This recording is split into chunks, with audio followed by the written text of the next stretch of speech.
Hello, everyone, and welcome into another Inside Nebraska Volleyball preview. I am the Nebraska Volleyball staff writer for Inside Nebraska, Geoff Exstrom. Thank you once again for joining me here today. And I'm a special guest. It is a DigNittany Penn State beat writer, Ethan Kasales. Ethan, thank you so much for joining me all the way out in Pennsylvania. I appreciate you taking the time to talk some volleyball with me. Of course, I'm happy to be on. Thanks for the opportunity, Jeff. Appreciate it. So Ethan, give a kind of a quick background about yourself, how you got into volleyball and how you got covering Penn State specifically.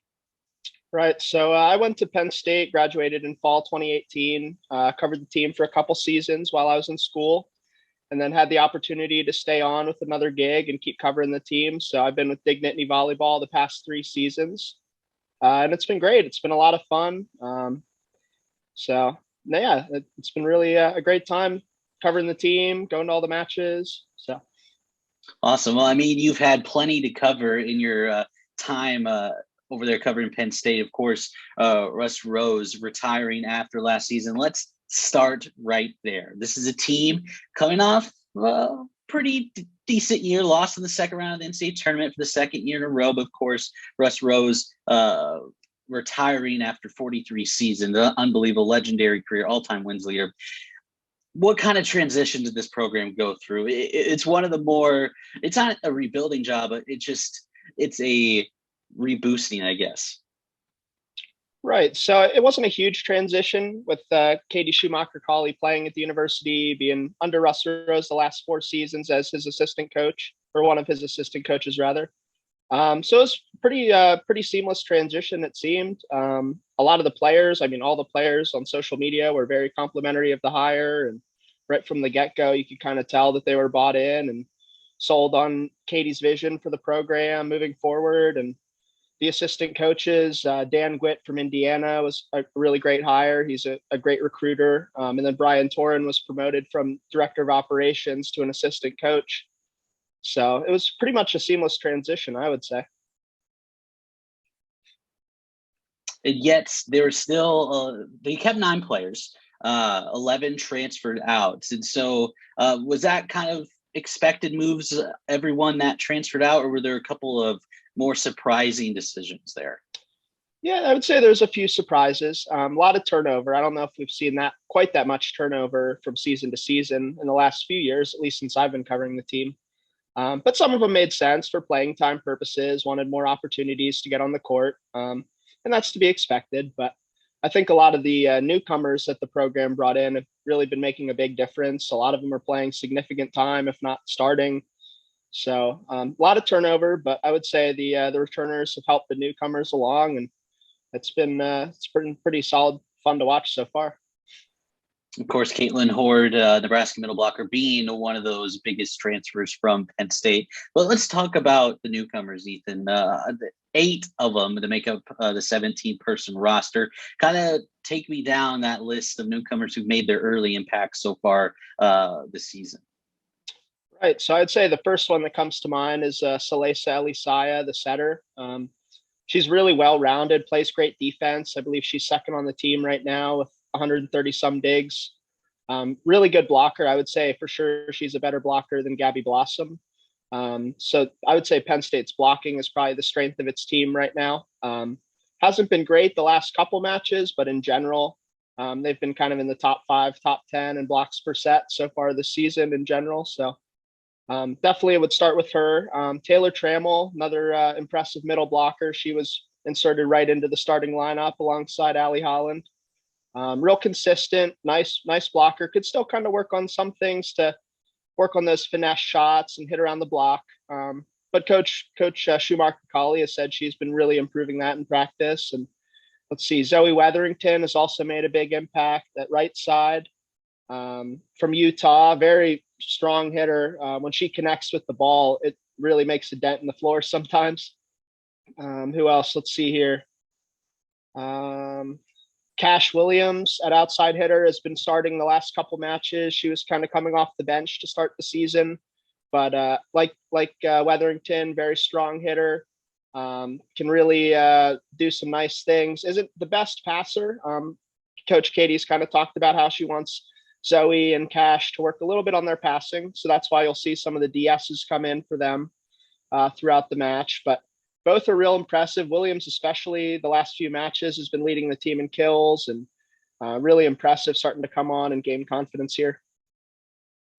Yeah, it seemed like the outside hitter spots were an emphasis in terms of the newcomers. And one spot where I found interesting was Allie Holland. She played behind last season's second middle blocker behind Caitlin Horde, and she stepped into that main middle blocker spot. How has she handled that load, and what do they? And obviously, the block has been good this year. Has she really stepped into the role left behind by Horde? Yeah, she's been very consistent. Nice energy on the court, really brings the team up. I would say her and Maddie Bilanovic are really the vocal leaders out there on the court, setting the tone with their celebrations and getting their teammates up and ready. But Holland's real efficient, one of the most efficient middles as far as hitting percentage goes in the conference, and another very strong blocker like Trammell. So I would say she's really stepped into that role nicely this season.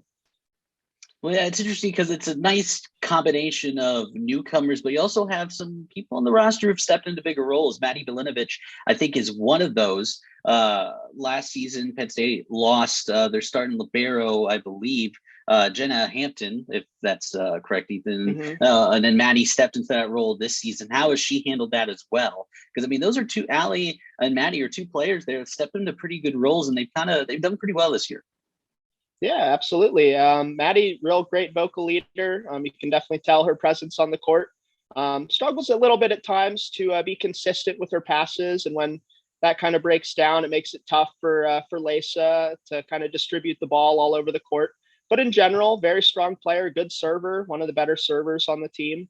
And yeah, really sets the tone in the locker room. She's kind of the one people really rally around out there on the court, look for leadership, that kind of thing. It was interesting. Coach Schumacher-Colley didn't name a captain this season.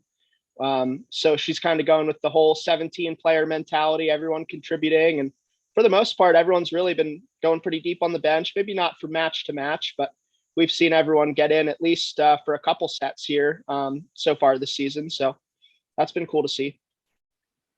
Well, let's jump into what's happened so far this season for Penn State. Ethan got off to a scorching start, 12-0, including a couple of big wins over Stanford and Oregon. What went so right in that early season stretch?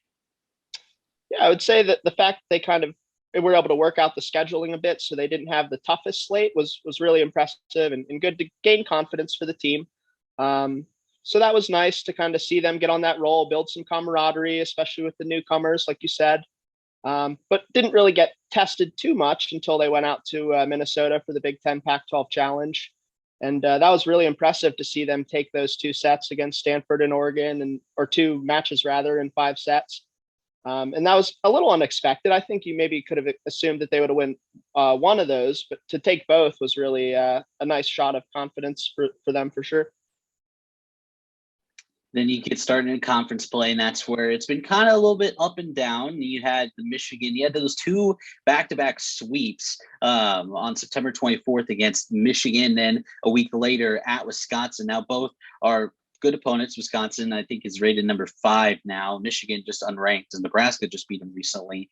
What did Penn State just get jabbed in the mouth and didn't know how to react? Or what happened there? Because it'd be understandable if there was 2 straight sweeps back to back, maybe on one single weekend, but this was like a week apart for them to try and adjust. What happened in those 2 games? Yeah, I would say the Michigan one was a little more surprising. I don't know if they were a little too confident in themselves and were really hyped up on the 11-0 start, or what exactly happened, or if it, I mean, honestly, it was just a really good coaching job by Michigan in that match. It seemed when Penn State kind of had some things break down, Michigan always had an answer, and Jess Merzik had a great match. Pertovsky as well. She was really dangerous from the service line. So I think Michigan just did a good job kind of exploiting some of Penn State's weaknesses. Wisconsin, another one, just kind of struggled with some slow starts lately. That's kind of been a theme the last few matches, is just starting slow in that first set and having a hard time really building that connection between the setter and the hitters. But like, as you saw against Ohio State, they were able to kind of really turn it on in that third set, go on a nice little run, a little comeback, and force 5, but just couldn't quite pull it off at the end there. Of course, you have Ohio State being that other third Big Ten loss, but they got back on track with a sweep over Illinois on this past Sunday. Now they head into Nebraska this Friday. Big rivalry, one of the biggest, if not the biggest, in college volleyball. What's the vibe around the team right now, Ethan, as they prepare for this road trip? Because I mean, they're traveling halfway across the country into a hostile environment like Devaney. A lot of veterans on the team know that they handle the situation, environment like that. But what's kind of the message and vibe around the team right now as they head into Nebraska? Yeah, so we had a chance to talk to Coach Schumacher-Cauley yesterday, as well as sophomore defensive specialist Cassie Kirshen. And they were really just preaching focus and practice, honing in on the fundamentals, watching a lot of film, that kind of thing. I mean, they don't seem to be too intimidated by the environment, which is obviously difficult to say given how tough it is to play at Nebraska. But of course, Coach Katie did say she's talked to the newcomers about it. They've obviously seen film of what it's like to play in that environment. And I'm sure they're expecting quite a test from the Nebraska crowd, but it seems like they're confident and really focusing on the fundamentals. She talks about how they always focus on serving, passing every single day in practice, really making sure they're dialed in and ready to go. But it's going to be the toughest test for sure so far this season, I would say. Let's get into the nitty-gritty a little bit with this matchup. It should be a good one. Number 14, Penn State, number 3, Nebraska. On Friday, Penn State beats Nebraska because blank. I would say just passing. If the team can really get some nice passes so that Lesa isn't running all over the court trying to track down the ball, then they can really start to work the ball to the middle a little bit more than they have been able to. If Cash Williams has another strong match, that's going to be really important. I don't think Penn State can win unless she has at least 15, 16 kills. And they're going to need some others to be in double digits too, that's for sure. So Zoe Weatherington kind of had a little bit of an ankle issue against Illinois. So hopefully it seems like she'll be back and ready to go, according to Coach Schumacher-Cauley. But yeah, Angelina Stark, the sophomore outside, it's been impressive as a passer, but kind of hasn't been taking as many swings in recent matches. So they'll need her to get going. Weatherington, Alexa Markley, the freshman outside hitter, has really been coming on strong lately. So I would say really got to focus on getting that passing up to snuff. Did Coach McCauley talk anything yesterday about how they're going to get past the block and back row of Nebraska? Because obviously the Huskers have the number 1 defense in the country. Are they worried about something there? Did they say anything about what's their strategy going forward heading into Friday? Right. So she was really complimentary of Nebraska's offense and defense. A lot of impressive players, strong, tall players in the front row. And Penn State struggle a little bit hitting into the block lately. So that's going to be a real point of emphasis. Hasn't really been a strong suit being able to hit around the block. I would say Holland is probably the best at finessing and being able to find her spots. But yeah, very complimentary of Nebraska. Coach Katie talked about how they're going to definitely be a very strong test for them for sure. There you go. Friday night, Penn State and Nebraska. And before I let you go, Ethan, one more question. Big thing here in Lincoln has been Nebraska switching to this from the 5-1 to the 6-2 offense. What is Penn State going to run? What are people going to see on the floor Friday night in terms of the offensive system? Right. So just a traditional 5-1. Lesa Elisai is on the court 99% of the time. I would say she's played the lion's share of the reps for sure for them. So there won't be much rotation at that position. That's for sure. But yeah, I wouldn't say there's going to be a ton of subs. I would say you'll see for sure Bilanovic at libero. Jillian Grimes has been a big contributor as a freshman at defensive specialist. Cassie Kirshen, like I mentioned. Mandy Morioka, freshman from California, has been getting in here and there and doing some nice things. So I think you might see Katie Clark a little bit, the transfer from TCU a couple seasons ago. She came in at right side when Zoe went out against Illinois and did some really nice things. So probably won't see a ton of substitutions, but definitely those DSs will be rotating in for Weatherington, Williams, those kinds of players. Well, there you go. No offensive system drama at Penn State. They come into Lincoln on Friday. That match at 7:30 on the Big Ten Network. Ethan Kasales from DigNittanyVolleyball.com. Make sure to check it out. Ethan, thank you so much for joining me here today. course. Thanks for having me, Geoff. Really appreciate it. Hope you have fun at the match. Thank you so much, Ethan. 7:30 first serve on Big Ten Network.